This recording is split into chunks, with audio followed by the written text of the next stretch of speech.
Selamat datang di channel Usia Novel 2 MP3.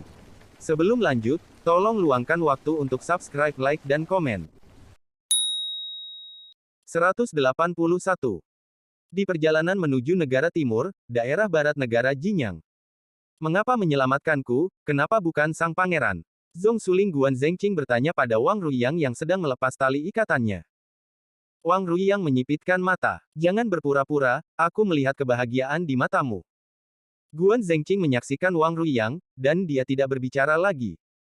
Oke, Lao Guan, kamu juga melihat situasinya saat itu. Aku akan menyelamatkanmu, kamu harusnya juga tahu. Tapi posisimu lebih dekat dengan pangeran. Iya, aku lebih dekat dengan pangeran, tapi itu sebabnya tidak nyaman untuk memulainya. Apalagi pangeran itu tidak melewati periode Jindan, tetapi kamu berada di masa Yuan Ying. Apakah Anda pikir saya bisa melarikan diri dengan periode Jindan? Pangeran, yang pada awalnya tidak tahu apa-apa, aku takut membuatnya menderita. Lao Guan, kata-kata ini semuanya terbuka, izinkan saya mengatakannya, saat pangeran kedua pergi ke luar negeri, tugasnya sudah selesai. Ini adalah sikap yang mulia mengirim pangeran sebagai utusan. Saat dia pergi ke luar negeri, artinya sang pangeran sudah berakhir, tidak masalah apakah dia hidup atau mati. Dan Anda adalah negosiator sejati. Baiklah, mari kita pergi dengan cepat, dan berusaha untuk menyeberang Qiu Fengling sesegera mungkin untuk mencapai timur. Sepanjang jalan, saya hanya takut menjadi pengemis, menjadi migran, melakukan tukang dan sebagainya. Guan Zhengqing menghela nafas dan mengangguk pelan. Pada titik ini, segalanya hanya bisa berjalan. Di rumah keluarga Zhang. Zhang Hao dan Zhou Shuiyao sibuk untuk 3 hari. Selama lebih dari 2 hari, di bawah bimbingan Zhang Hao, keduanya melengkapi dengan lebih dari 30 jenis bahan peledak, tetapi mereka tidak terlalu puas dengan kekuatan ledakannya. Yang memiliki efek terbaik adalah ini, Zhou Shuiyao menunjuk ke bubuk mesiu hitam merah di depan. Ini dilengkapi dengan kristal batu naga, kokas minyak bumi dan belerang biasa. Kekuatan ledaknya hampir 10 kali lipat dari bubuk mesiu biasa, tetapi, masih ada beberapa masalah, karena belerang di dalamnya adalah belerang biasa, sehingga kekuatannya tidak bisa mencapai yang ekstrim. Wajah Zhou Shuiyao sangat serius. Meskipun bahan peledak seperti itu bagus, mereka tidak dapat membawa banyak kerusakan pada periode Jindan dan di atasnya. Masalahnya sekarang terletak pada sulfur. Jika dapat menemukan belerang yang juga milik bahan roh, kekuatan ledakan ini akan meningkat beberapa kali lagi. Saat itu, bahkan bisa mengancam masa Yuan Ying. Zhang Hao menatap peledak di depannya dan sedikit mengernyit, kekuatan peledak ini memang tidak cukup. Masukkan ke dalam toples yang terbuat dari baja. Akibatnya, hanya ada beberapa retakan di toples baja, tetapi tidak meledak. Setelah berpikir sebentar, Zhang Hao bertanya. Apakah ada cara untuk sementara menambahkan sedikit aura pada sulfur? Ini, aku memikirkannya. Itu benar. Aku mencarinya. Zhou Shuiyao berlari ke tumpukan buku dan mulai mencari-cari. Setelah beberapa saat, dia dengan penuh semangat mengeluarkan gulungan, aku menemukannya. Aku ingat. Pada waktu itu, ayah saya berkata bahwa kita dapat menggunakan metode penggantian untuk menggantikan spiritualitas dari sejenis materi spiritual dengan materi biasa yang serupa. Story continues below. Hanya saja spiritualitas penggantian itu sulit bertahan lama. Zhou Shuiyao membuka gulungan itu, dan setelah membaca langkah-langkahnya dengan hati-hati, dia tersenyum.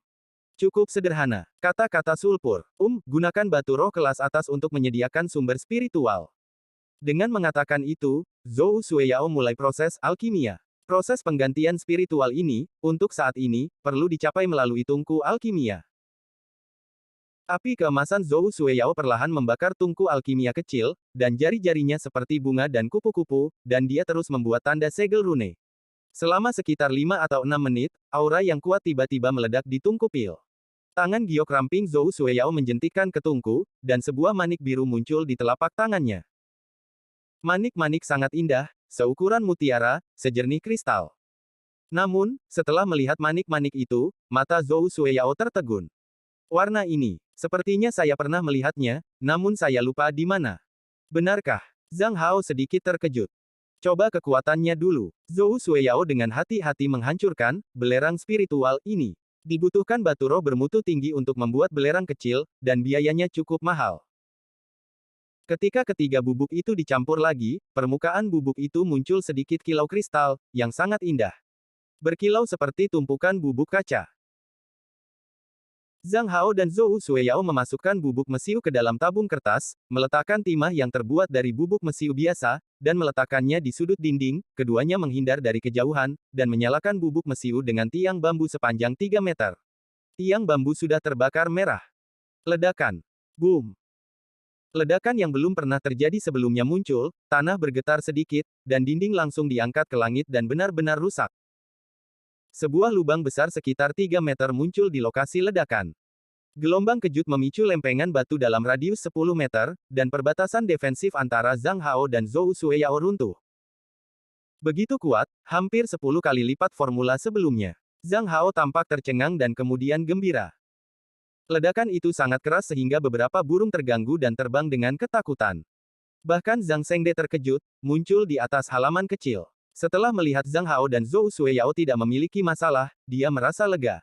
Lalu dia bertanya dengan marah, "Apa yang kamu lakukan?" "Ayah, ini peledak eksperimental. Bagaimana, ini baik-baik saja?" "Tanahnya bergetar, dan seluruh keluarga dikejutkan olehmu. Kau bilang tidak apa-apa."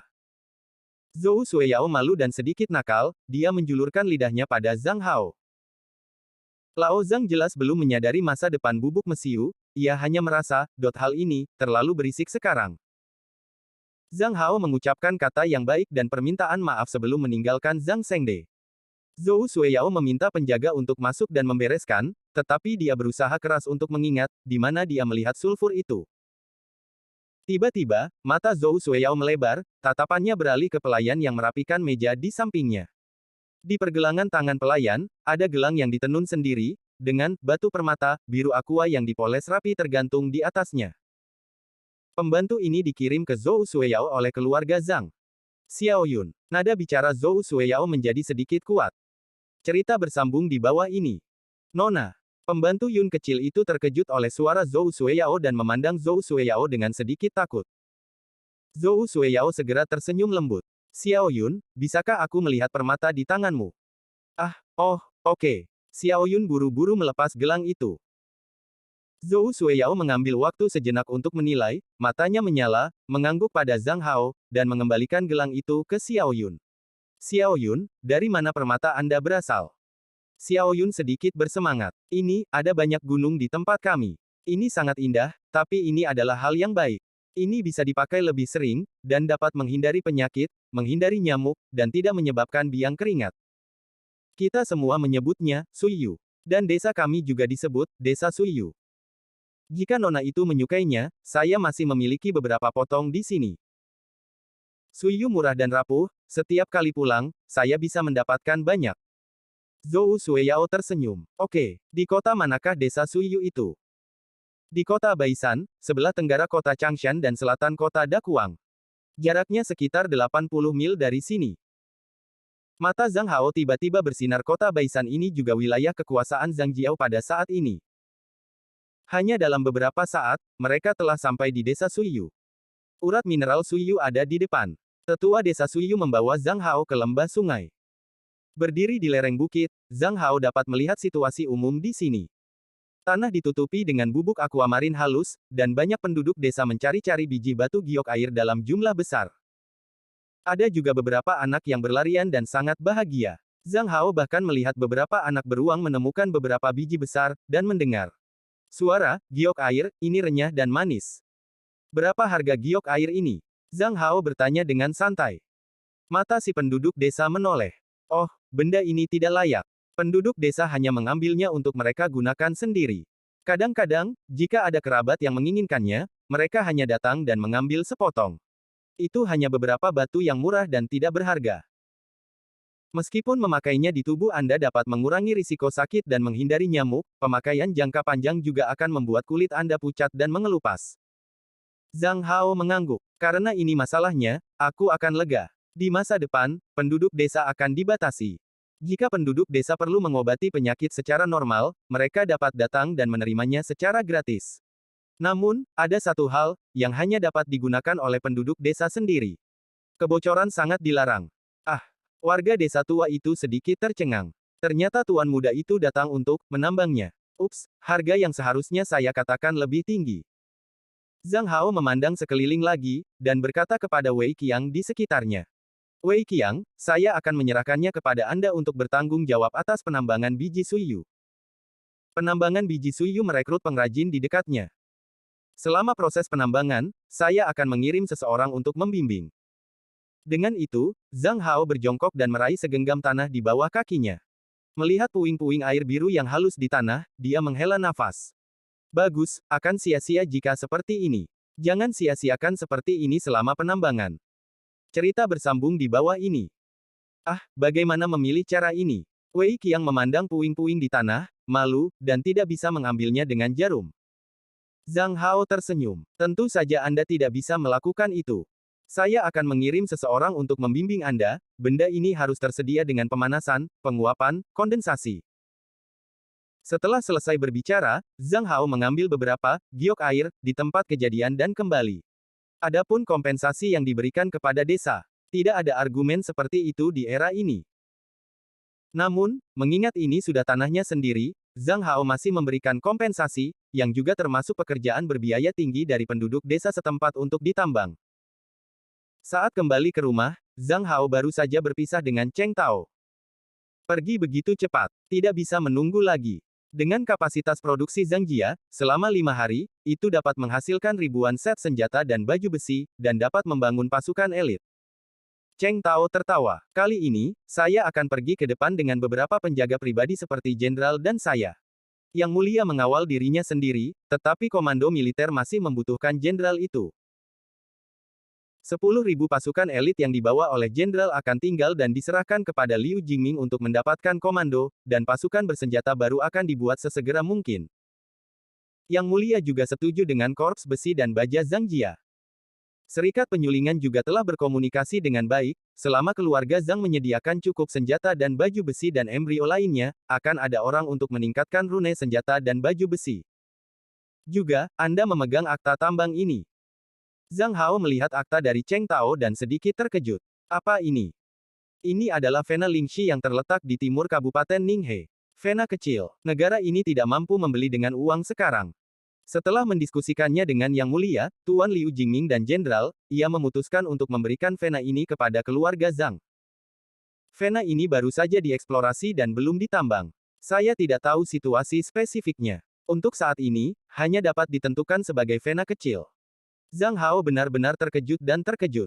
Tetapi setelah memikirkannya, Zhang Hao tiba-tiba mendorong kembali akta itu. Kami tidak bisa menerima hal ini. Tolong beritahu Jenderal dan Yang Mulia. Keluarga Zhang sudah cukup, dan saya tidak berani berharap lebih. Saat ini, krisis nasional berada di garis depan, dan Zhang Jia akan melakukan yang terbaik untuk mendukung negara. Satu-satunya harapan keluarga Zhang adalah untuk dapat pergi ke ibu kota kekaisaran untuk merayakan kemenangan. Cheng Tao sedikit terkejut dan berkata untuk sementara waktu, Zhang Hao masih tidak mau. Akhirnya, dia harus menutup akta dan mengucapkan selamat tinggal kepada keluarga Zhang dengan mata kagum. Zhang Hao menghela nafas saat dia melihat Cheng Tao pergi, dan terbang di langit. Itu adalah Vena Batu Roh, mengapa tidak menerimanya? Kata Feng Ziling yang tiba-tiba muncul di samping Zhang Hao. Zhang Hao tersenyum. Maaf. Sekarang perkembangan keluarga Zhang telah sedikit kewalahan. Jika kita meminta tambang batu roh lain, itu adalah keserakahan, dan kami takut akan krisis. Sekarang seperti ini baik-baik saja, semuanya terkendali. Cerita bersambung di bawah ini. Urat batu rohku. Feng Ziling menggerutu lagi. Sampai sosok Cheng Tao benar-benar menghilang, Zhang Hao berbalik ke pangkalan peleburan dan menemukan Huang Mingshan dan yang lainnya. Formula nyata, dari bubuk mesiu telah keluar, dan Zhou Shuiyao tidak ingin ikut campur. Dia ingin terus belajar obatnya sendiri. Karena itu, sekarang Zhang Hao hanya dapat menemukan Huang Mingshan dan yang lainnya. Pemurnian, penghancuran, dan pencampuran batu darah naga, kokas, dan batu giok air membutuhkan Huang Mingshan dan yang lainnya untuk terus meningkatkannya. Hanya dalam satu malam, Huang Mingshan menyelesaikan hampir semua masalah kecil. Batu darah naga dimurnikan melalui larutan dan presipitasi, Suiyu masih mempertahankan karakteristik belerang, pemanasan dan pengembunan di lingkungan tertutup dapat menghasilkan partikel kristal murni. Hanya kok yang sementara tidak ditangani dengan baik, tetapi itu juga cukup untuk digunakan. Ketika Zhang Hao menemukan Huang Mingxian keesokan paginya, Huang Mingxian benar-benar membuat selongsong untuk bahan peledak. Sebenarnya, selama bubuk mesiu hitam biasa diperoleh, Zhang Hao berdiskusi dengan Huang Mingxian dan yang lainnya, sekarang dengan bubuk mesiu baru yang sangat baik, Huang Mingxian juga bersemangat untuk begadang semalaman. Sebuah tong dengan panjang sekitar 1 meter, diameter luar 30 cm, dan diameter dalam 10 cm sudah ada, dan Huang Mingxian sedang membangun bentuk bulat. Zhang Hao tidak tahu banyak tentang selongsong peledak. Dia hanya bisa mengatakan bahwa dia memperoleh kesan samar melalui situs web militer di kehidupan sebelumnya. Kondisinya sangat buruk sekarang, dan tidak banyak pedoman yang dapat diberikan Zhang Hao. Sebagian besar masalah juga mengharuskan Huang Mingxian dan yang lainnya untuk menemukan solusi mereka sendiri. Zhang Hao melihatnya sebentar, dan secara khusus menyuruh Huang Mingxian dan yang lainnya untuk memperhatikan keselamatan dan pergi dengan tergesa-gesa. Zhang Hao sekarang lebih peduli tentang senjata dan baju besi, 200 set baju besi percobaan pertama telah diproduksi. Zhang Hao akan mengantarkan ini ke Refinery Guild. Ngomong-ngomong, ada sesuatu untuk didiskusikan dengan pemilik kota Liu Jingming. Di sisi lain, di perbatasan negara Qixia, Kaisar Besar Kerajaan Qixia benar-benar memimpin pasukan dan tiba di perbatasan. Ketika sang kaisar muncul dalam sebuah perahu terbang, beberapa dari moral tentara yang tertekan meledak seketika, dan gunung-gunung serta ladang-ladang penuh dengan sorakan para tentara. Kaisar melangkah keluar dari kapal terbang, dan berteriak keras. Mulai hari ini, aku akan maju dan mundur dengan semua prajurit. Kerajaan Jinyang mengkhianati kami, menahan pangeran kedua, memblokir jalan bisnis dan hubungan diplomatik kami, membunuh utusan kami, menyerang Xing Lintang, dan menyerang dengan tentara. Rekan prajurit, Anda berkata, apa yang harus kita lakukan? Jangan biarkan mereka. Suara para prajurit seperti ombak, meraung dengan gelombang yang menggetarkan bumi. Cerita bersambung di bawah ini. Di sisi pasukan Jinyang, negara Qixia hanya berjarak 30 mil jauhnya. Komandan negara Jinyang, juga Jenderal Qiang, Sima Zhen, memperhatikan dengan cermat, dengan senyum tipis di sudut mulutnya. Negara Qixia, tampaknya gunung-gunung dan sungai-sungai tidak ada habisnya, jadi aku membuat trik penaklukan kekaisaran ini. Lalu dia berkata lagi, dan menoleh untuk melihat para jenderal di sekitarnya, apakah kamu memiliki kepercayaan diri untuk memenggal kepala dari Kaisar Qixia? Iya, suara Zhu Ji yang sekuat ombak. Jadi, ayo serang. Pada saat ini, meskipun moral mereka tinggi, mereka masih perlu menaikkan moral para tentara lagi. Ngomong-ngomong, Zhao Yue. Saya, seorang jenderal membawa busur dan anak panah menonjol. Sima Zhen mengeluarkan sebuah kotak ramping sekitar 4 kaki dari cincin penyimpanan dan berkata perlahan. Zhao Yue, kamu pergi ke tentara untuk memobilisasi beberapa pemanah yang hebat, dan tugasmu adalah mengawasi Kaisar Kerajaan Qixia.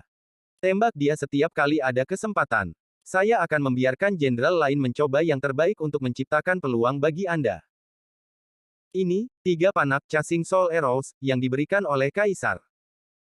Zhao Yue mengambil kotak itu dengan bersemangat dan gemetar dengan kedua tangan. Ketika dia membukanya, dia melihat 3 panah yang seluruhnya terbuat dari mitril dan diukir dengan pola-pola aneh. Dibandingkan dengan panah umum, panjangnya hampir 1 kaki. Panah itu berbentuk segitiga dan berduri, yang luar biasa suram. Panah juga ditutupi dengan garis-garis halus, yang cukup aneh. Sima Zhen menjelaskan dengan sungguh-sungguh. Panah pengejaran jiwa terbuat dari mitril, dan bagian panah terbuat dari emas bintang, yang sangat keras dan tajam. Dengan sifat-sifat yang menghancurkan baju besi dan rune pertahanan, ia dapat dengan mudah menembus pertahanan umum dari master tahap Yuan Ying. Panah itu sangat beracun, sekali terkena, bahkan jika itu adalah puncak dari tahap Yuan Ying, itu tidak bisa hidup selama lebih dari 2 jam. Zhao Yue sungguh-sungguh menutup panahnya, saya tidak akan mengecewakan jenderal pemimpin. Sima Zhen menoleh, melihat ke depan, dan mengambil napas dalam-dalam, lalu dia berteriak, pasukan bagian divisi, serang. Pintu kota yang berat terbanting terbuka, dan kavaleri bergegas keluar terlebih dahulu. Kavaleri ini bergegas keluar dari gerbang kota dan menyesuaikan formasi mereka sambil berlari. Di bawah kuku kuda itu, sedikit awan iblis biru dan putih muncul dan secara bertahap menebal. Tiba-tiba, jenderal yang memimpin, meraung, duduk di kuda perang, menggedor awan yang mengapung, dan kemudian bergegas ke langit dengan kavaleri di belakangnya, dan menyerbu tentara negara Qixia. Kuda-kuda ini mengesankan, ini kuda naga dari negara Yanyun. Total 3 tentara kavaleri, masing-masing sekitar 5.000 orang, dibebankan dalam 3 arah, satu langsung menuju ke arah Kaisar Qixia, dan 2 lainnya berada di kedua sisi, kanan dan kiri dari pasukan negara Qixia. Waktu serangan Jinyang terlalu akurat. Pada saat ini, pasukan negara Qixia sedang mengaum, dan para jenderal utama sebagian besar berkumpul di sekitar Kaisar, meskipun berbagai penyebaran militer baik, ada beberapa kebingungan di antara para tentara. Kavaleri naga kuda sangat cepat, dan dibutuhkan kurang dari 10 menit untuk bergegas ke pasukan tingkat tinggi kerajaan Qixia. Sebelum kavaleri mendekat, mereka datang dengan gelombang busur panah. Cerita bersambung di bawah ini. Namun, kebanyakan busur anak panah terhalang oleh pesona arai formasi, tetapi tujuan kavaleri ini, jelas bukan perbatasan, dan tidak realistis untuk menggunakan kavaleri untuk menyerang. Tujuan dari kavaleri adalah pasukan tingkat tinggi di atas langit, dan Kaisar. Lebih tepatnya, serangan ini, mencoba membunuh Kaisar, dan selama dia bisa dipaksa mundur atau menghindar, itu akan dianggap berhasil. Cari mati. Komandan pengawal kerajaan di sebelah kerajaan Qixia mendengus dingin dan melambaikan tangannya. Ribuan penjaga kekaisaran di sekitar membentuk pertempuran-pertempuran instan melawan kavaleri. Kavaleri datang, dan tombak di tangan mereka melesat seperti ular, bergegas dengan ganas. Perang gila pecah di langit. Lebih dari 5.000 kavaleri membentuk barisan pertempuran, lapisan pesona menyelimutinya seperti panah besar. Para penjaga kekaisaran negara Qixia membentuk pesona perisai besar, yang dengan kuat melindungi yang mulia di belakangnya. Pada perisai ini, Changge yang tak terhitung jumlahnya juga terdeteksi, cahaya dingin bersinar. Kavaleri mendekat dengan cepat. Siap, penjaga itu meraung. Boom! Kavaleri dan para penjaga bertabrakan, dan darahnya berhamburan seketika. Perbatasan antara kedua belah pihak runtuh pada saat tabrakan, dan kavaleri, kuda perang, dan penjaga yang pertama kali menanggung darah terciprat di tempat. Raungan, jeritan, jeritan kuda perang, tabrakan, dan suara senjata pecah bersamaan. Tidak ada kebetulan dalam perang, dan kavaleri mendorong penjaga kembali terus-menerus dengan muatan yang kuat, tombak gila kavaleri memancarkan cahaya haus darah, menembus perisai dan menembus tubuh para penjaga. Begitu kavaleri berhenti, mereka akan kehilangan keuntungan dan dipenggal oleh penjaga belakang. Darah seperti hujan, senjata rusak, tubuh bengkok, kuda-kuda yang berjuang, jatuh dari langit. Kavaleri berlari cepat, berlari lagi.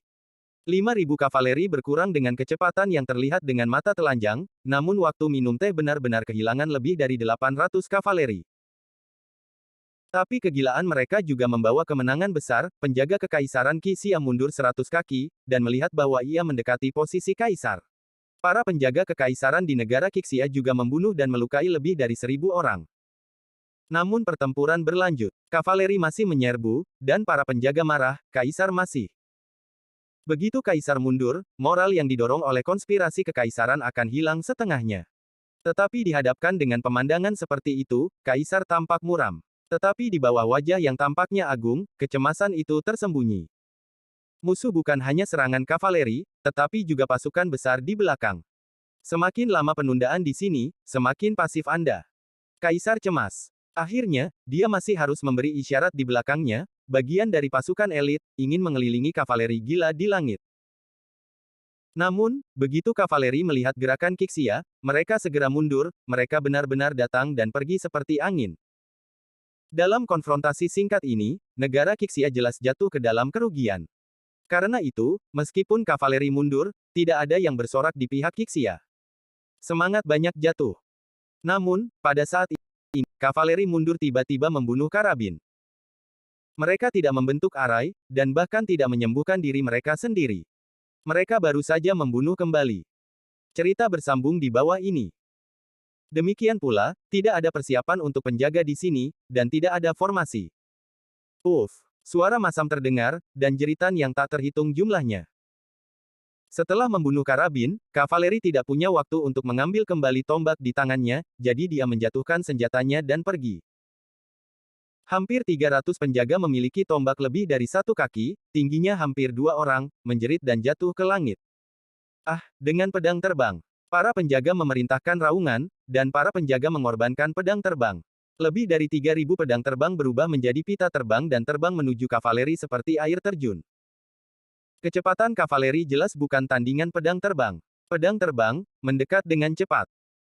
Namun, ketika pedang terbang tiba, pesona itu diangkat di atas tim kavaleri, dan serangan pedang terbang ada di luar. Kavaleri pergi dengan cepat. Di tanah yang jauh, legiun kerajaan Jin yang telah bergulir, dan nafas-napas tercekik seperti ombak. Spanduk menyebar, dan pasukan tanpa batas itu seperti ombak. Dihadapkan dengan begitu banyak legiun, para prajurit dari negara Qixia menelan diam-diam. Aku khawatir ada jutaan orang. Pengawal kerajaan memerintahkan, bagaimana mungkin kerajaan Jin yang memobilisasi begitu banyak pasukan. Kaisar tersedot ke udara, tetapi harus memaksakan dirinya untuk tenang. Kerajaan Jin yang telah merencanakan untuk waktu yang lama. Mereka tidak mengatakannya ketika mereka berada di Aula Xinglin, tetapi mereka bersiap untuk hari ini selama beberapa dekade. Ngomong-ngomong, apakah Wu Fanghai telah tiba? Ada laporan oleh asisten, Yang Mulia, belum. Tapi itu harus segera. Penjaga di sebelahnya berkata dengan hati-hati, Yang Mulia, situasinya sekarang sehingga saya tidak bisa menunggu Jenderal Wu. Bahkan jika Jenderal Wu ada di sini sekarang, akan butuh waktu untuk memahami situasinya. Kaisar berpikir sejenak dan mengangguk. Sekarang Su Jianzong yang bertanggung jawab. Panggil Su Jianzong dan beri dia otoritas penuh untuk memimpin perang. Pelayan itu bertanya dengan hati-hati. Yang Mulia, terakhir kali Jenderal Su Jianzong menyelinap diserang dan kehilangan semua senjata sihir perang. Pergi untuk memesan. Kaisar menghela nafas. Ini akan menjadi tabu untuk bergerak maju, dan Su Jianzong tidak buruk. Mungkin itu sebanding dengan jenderal top seperti Wu Fanghai, tetapi seharusnya tidak ada masalah dalam menjaga. Di sisi lain, Zhang Hao membawa 200 set senjata dan baju besi baru ke Guild Penyulingan Baru, berbicara dengan Zhou Jue beberapa kata, dan siap untuk pergi ke istana utama kota. Tapi Zhang Hao baru saja meninggalkan serikat penyulingan, dan seseorang sedang menunggu di pintu. Begitu dia melihat Zhang Hao, pria itu membungkuk pada Zhang Hao dan berkata, "Halo, Tuan Zhang, saya Ye Yuelu." Baye Guancheng dengan tulus mengundang Tuan Zhang ke Ye Yuelu. Zhang Hao agak linglung, tetapi ketika dia memikirkannya, dia tersenyum. "Kamu kembali dan beritahu Baye bahwa kamu akan mengadakan makan siang di Zhang Fu pada siang hari dan mengundang Bai Guanxi ke pesta. Saya masih memiliki sesuatu untuk dilakukan sekarang, saya ingin mengunjungi pemilik kota." Meninggalkan. Zhang Hao berhenti berbicara dan berbalik. Dalam hatinya, dia bergumam. Di mana Ye Yuelu, dan itu adalah mekanisme pembunuh. Pada saat kritis ini, Zhang Hao tidak ingin pergi ke tempat seperti itu, hati-hati. Cerita bersambung di bawah ini. Zhang Hao sekarang memasuki istana utama kota, dan dia merasa datang bersama. Benar-benar akrab, dan juga memiliki identitas yang cukup. Ketika mereka bertemu, Zhang Hao membuka pintu dan berkata, "Tuan kota, saya terganggu. Hari ini saya di sini untuk membahas masalah Korps Baja, termasuk pembangunan Korps Baja, dan biaya. Aku juga ingin bertanya padamu, kenapa kamu tidak menerima Vena Batu Roh? Sekarang kita harus membicarakan biaya." Zhang Hao berkata dengan serius. "Sekarang ini adalah krisis nasional. Saya tidak ingin membebani negara pada saat ini. Karena itu, selama perang ini, keluarga Zhang kami akan melakukan segala yang kami bisa untuk mendukung negara. Ketika perang berakhir, kami akan mengatakannya lagi. Tidak akan terlambat untuk membayar. Biaya baju besi baja adalah 3 kali lipat dari besi hitam kemurnian yang sama. Adapun biaya dari Sealing Guild dari Asosiasi Refining, itu tidak dalam kisaran harga ini, tetapi dihitung secara terpisah oleh Asosiasi Refining." Liu Jingming memandang Zhang Hao sebentar, dan kemudian mengangguk perlahan, menunjukkan senyum tulus di wajahnya, tetapi dalam senyum ini, ada beberapa kelelahan. "Zhang Hao, pertama-tama, saya ingin mengucapkan terima kasih dan keluarga Zhang untuk kontribusi mereka baru-baru ini. Kedua, saya ingin membahas dengan Anda secara spesifik Korps Besi dan Baja." Zhang Hao tersenyum, faktanya, Zhang Hao tidak ingin menghasilkan uang, tetapi karena harus ada batasan untuk menghasilkan uang, negara tidak bisa dilempar ke negara yang mati, kalau tidak, tidak akan menghasilkan uang, tetapi untuk mati. Hari ini, Zhang Hao datang untuk menyerahkan konstruksi dan biaya Korps Besi dan Baja kepada Liu Jingming. Zhang Hao dan Zhang Jia hanya menyediakan baja, termasuk embrio baju besi senjata dan baja yang sangat baik. Baja ini termasuk lengan busur setengah jadi dengan elastisitas yang baik yang dapat digunakan sebagai busur silang, serta kabel baja. Liu Jingming dan Zhang Hao membahas bahwa itu hampir siang sebelum Zhang Hao pergi. Baru saja kembali ke Zhang Fu, jamuan belum siap, Bai Ye sudah pergi ke pintu. Tidak apa-apa untuk jamuan makan, hanya secangkir teh. Bai Ye duduk dengan murah hati di seberang Zhang Hao, dengan senyum penuh arti di wajahnya. Zhang Hao, kau tahu berapa banyak dewa di negara bagian Jinyang? Menguasai. Tidak tahu. Setidaknya 3. Bai Ye mengulurkan 3 jari. Menurut informasi yang kami temukan, 3 penguasa kerajaan Jinyang adalah Kaisar Tai, Zhao Kai, Putri Sulung, yang sekarang adalah kakak perempuan dari kerajaan Jinyang, Zhao Ying. Ada juga para tetua dari sekolah pedang giok, Xie Yingxin.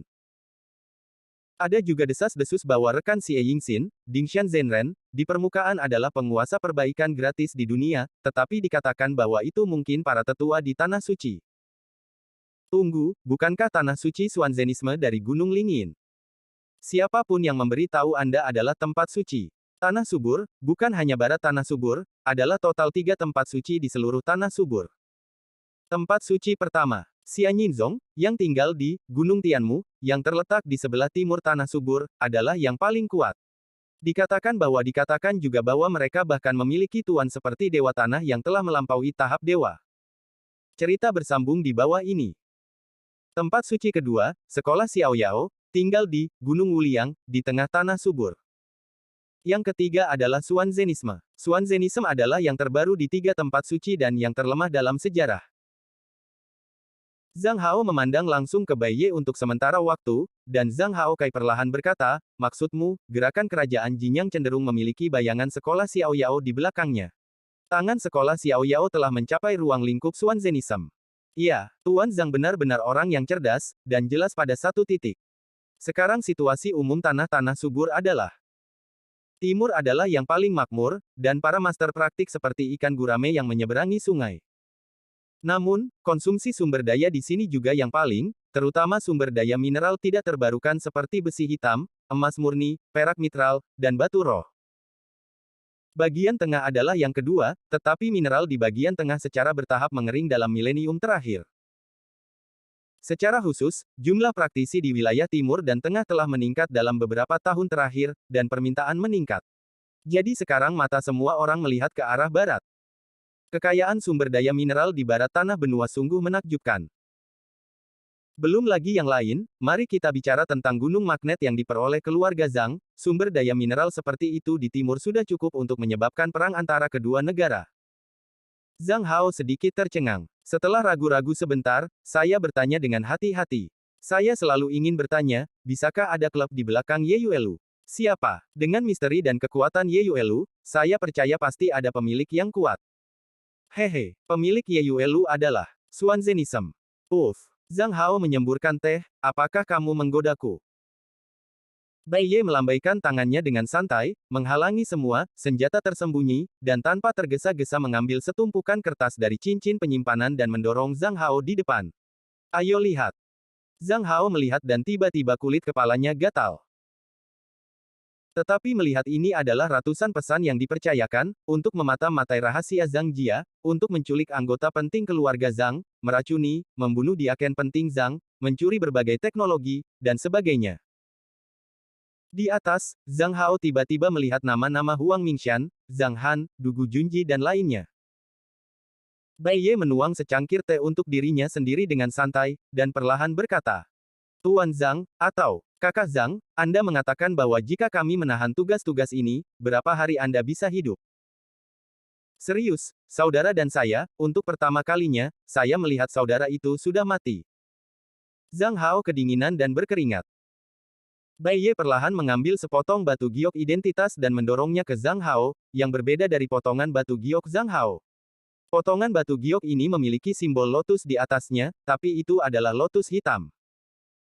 Jari Zhang Hao menyentuh Yu Pei dengan ringan, dan dia mendapat pesan, murid Xing Tang Zhen Chuan. Pada saat ini, hati Zhang Hao dipenuhi dengan gelombang yang bergolak, air dunia ini begitu dalam.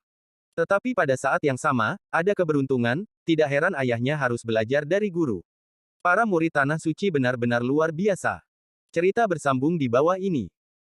Anggap saja alih-alih mempercayakan Zhang Hao dengan pesan-pesan yang dipercayakan ini, mereka mengekspos diri mereka sendiri.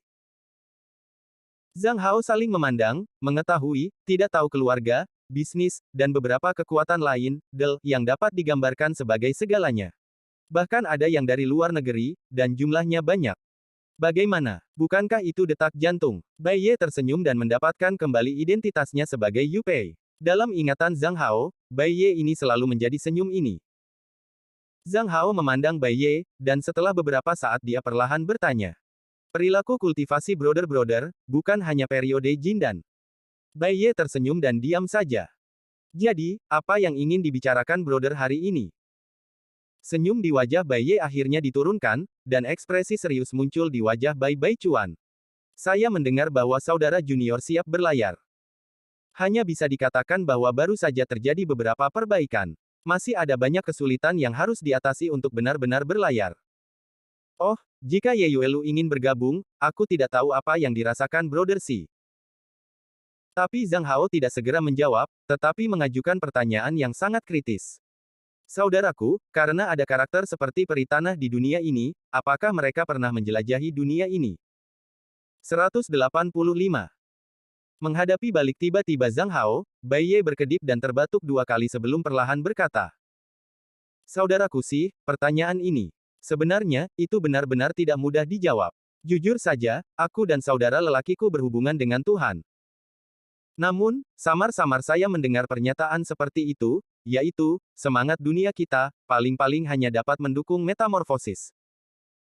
Setelah periode transpiring terlampaui, tingkat aura yang lebih tinggi diperlukan.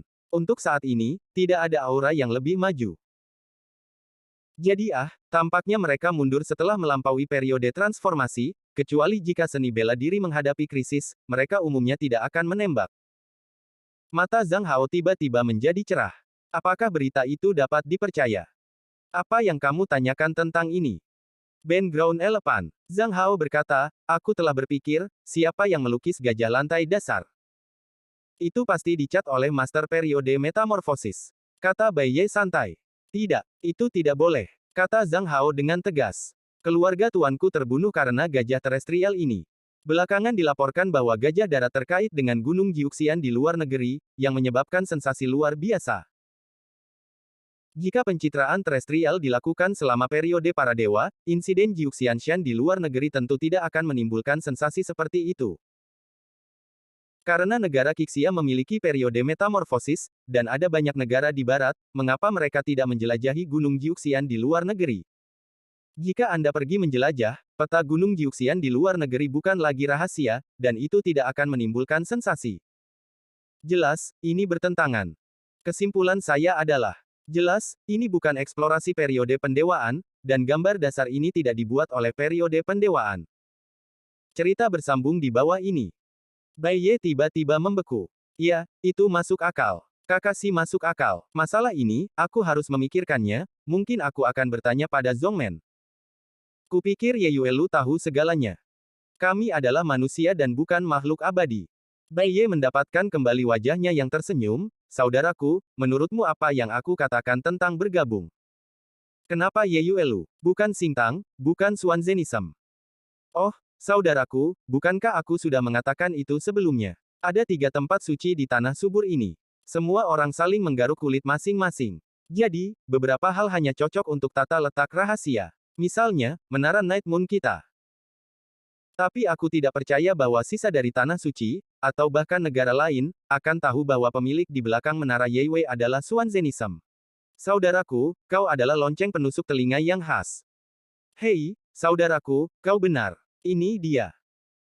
Lebih tepatnya, Ye Yuelu hanyalah sebuah perusahaan bisnis yang didirikan oleh beberapa master Xuanzenism, bisnis ini tidak ada hubungannya dengan Xuanzenism. Zhang Hao mengerutkan kening, tetapi secara bertahap menyadari bahwa bawahannya bukan bawahan Anda. Setelah berpikir sebentar, Zhang Hao bertanya. Karena Night Moon Tower bukan Xuanzenism, apa yang bisa dibawa ke navigasi yang hebat? Informasi, perlindungan. Saudaraku, kamu adalah masalah besar, aku percaya pasti ada cukup banyak tikus, Ye Yuelu berspesialisasi dalam menangkap tikus. Juga, Ye Yuelu yang terbaik dalam segala jenis pembunuhan, keracunan, Organisasi membutuhkan 2 kekuatan. Satu di sisi terang, dan yang lainnya adalah rahasia. Ye Yuelu diam-diam akan mengawal rencana bahari besar itu. Sekarang ada lebih dari 30 penguasa periode Yuanying di bawah Ye Yuelu, lebih dari 100 periode Yuanying disebutkan. Bagaimana dengan kekuatan ini? Zhang Hao sedikit terkejut. Kekuatan ini cukup untuk menyerang suatu daerah. Tidak, adik laki-laki itu belum menghitung kemampuan serangan menyelinap si pembunuh. Oke, Brother dan Ye Yuelu dipersilakan untuk bergabung dengan rencana Bahari Besar. Serius, aku juga khawatir tentang masalah perlindungan sebelumnya. Tapi mengapa Brother berbicara sekarang? Karena aku hanya di Aken Ye Yuelu, negara Qixia, aku perlu melaporkan situasinya di sini. Zhang Hao mengangguk. Kakak senior itu akan pergi ke keluarga Zhang di kota Praja Changshan besok, dan sisanya akan ada di sana, kita akan membahas masalah saham lagi. Selain itu, keluarga Zhang telah membangun model kapal besi berukuran 10 meter. Saudara-saudara akan dapat melihatnya besok, dan Anda pada awalnya dapat menghargai keagungan kapal baja. Berani mengatakan megah dalam 10 meter. Bai Ye menyatakan keraguan. Aku akan tahu besok. Zhang Hao memiliki senyum percaya diri di wajahnya. Fajar datang sedikit, dan matahari terbit sedikit. Di perbatasan antara negara Qixia dan negara Jinyang, perang sengit telah berlangsung 8 jam tanpa jeda. Kaisar negara Qixia masih mengawasi perang secara pribadi di ketinggian, komando militer khusus adalah Su Jianzong, Wu Fanghai telah datang, tetapi untuk saat ini ia hanya dapat memberikan panduan. Setelah perang dimulai, tidak ada pilihan selain mengganti komandan, segera. Saat matahari terbit-terbit, Wu Fanghai mengeluarkan peringatan kepada Su Jianzong. Sinar matahari pada saat ini sangat mempesona dan sangat tidak menguntungkan bagi negara Qixia. Su Jianzong menatap langit, tetapi ia memiliki idenya sendiri. Musuh pasti akan berpikir bahwa ini adalah kesempatan yang baik untuk menyerang, dan kita akan dirugikan karena kita menghadapi matahari. Tapi saya pikir ini adalah kesempatan yang, jika digunakan dengan baik, dapat memberikan pukulan fatal bagi musuh.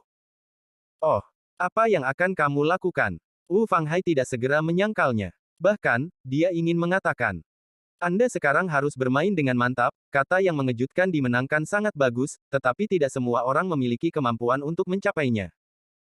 Su Jianzong penuh percaya diri. Kami berpura-pura mundur dan bertahan, dan ketika musuh mendekat, kami akan mengirim semua anak panah. Di bawah penutup busur dan anak panah, pasukan itu akan bergegas keluar dari level dan pasti akan dapat mengenai lawan secara mengejutkan. Wu Fanghai mengerutkan kening. Ini terlalu berisiko. Jika menang, tidak apa-apa. Jika gagal, konsekuensinya. Jenderal, kekhawatiranmu benar. Tetapi dalam situasi saat ini, jika kamu tidak mengambil risiko, kamu pasti pertempuran yang berlarut-larut. Di pihak kita, keabadian, sudah sangat langka. Wu Fanghai tampak bermartabat. Ya, karena kredit dari mantan Hubu Sangsu, sekarang ada masalah dengan pasokan keabadian di negara Qixia, dan karena pemutusan jalan komersial timur, ditambah perang sebelumnya untuk mendukung negara Jinyang, negara Qixia saat ini sangat lelah. Jika kebuntuan berlanjut, pasukan negara Qixia akan menjadi semakin lelah, dan tidak akan mendapatkan istirahat yang cukup. Wu Fanghai masih memiliki beberapa kekhawatiran, tetapi Su Jianzong tidak bisa menunggu, kesempatan itu cepat berlalu dan dia memesan. Perang berjalan dengan lancar ketika kerajaan Qixia tiba-tiba keluar, kerajaan Jinyang dalam kekacauan, dan lebih dari 100.000 pasukan penyerang dikalahkan. Menghadapi kemenangan besar, Su Jianzong mengabaikan penghalang Wu Fanghai dan memerintahkan tentara untuk pergi keluar dan mengejar musuh. Kemenangan itu mendorong semangat, dan Kaisar Qixia akhirnya terbang keluar dari tembok kota. Namun, pada saat ini, di bawah kedok mayat, di bawah teknik tembus pandang, Zhao Yue, pemanah kerajaan Jinyang, perlahan-lahan merentangkan busurnya dan mengambil panah. Dia menggertakkan giginya, dan ada darah di mulutnya. Kekalahan besar, ini adalah sampul yang dibuat dengan kehidupan 100.000 elit, hanya untuk membiarkan dirimu menembakkan panah ini. Zhao Yue menatap target, dan perlahan-lahan dunia tampak menghilang dan medan perang menjerit. Di matanya, hanya kaisar kerajaan Qixia. Sekarang, Zhao Yue tiba-tiba melepaskannya. Bas.